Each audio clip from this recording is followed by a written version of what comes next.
ГСП онлайн. Городские новости сейчас.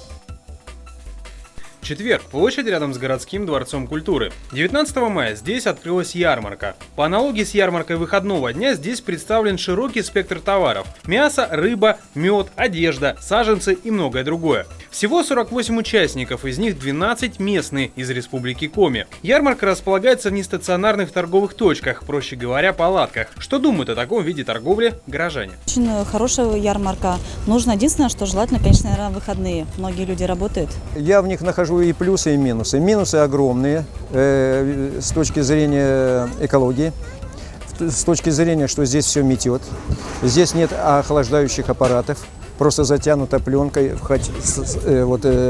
А плюсы в том, что человек может прийти, посмотреть и сказать, что вот если ребра свиные здесь стоят там 350 рублей, то в магазине он может купить ребра с проверкой, с какой-то определенной, по 275. Поэтому можно относиться и так, и так.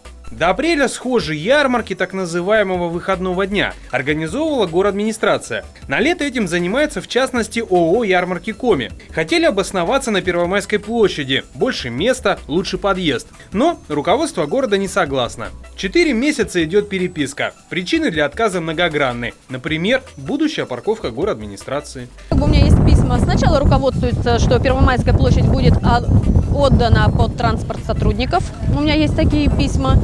Далее мы просто не хотим давать. Также отписываются по письмам, вносим изменения в постановление и так далее. Вносятся изменения уже 4 месяца, до сих пор ничего не внеслось. Вдумайтесь, время года успело уже смениться, а постановления все пересматривают. В итоге организаторам потребовалось обратиться к ВРИО главы Коми, чтобы сдвинуть ситуацию с места. 20 мая состоится встреча между руководством республики, города и организаторами ярмарки. Вопрос только по Ухте, в других городах РК нормально. Что решат, пока неизвестно. Однако следующая ярмарка у нас все же будет. 3-4 июня она пройдет на проспекте Космонавтов. Чтобы не ждать 2 недели, оценить выбор можно и сейчас. Ярмарка УДК работает 19 и 20 мая.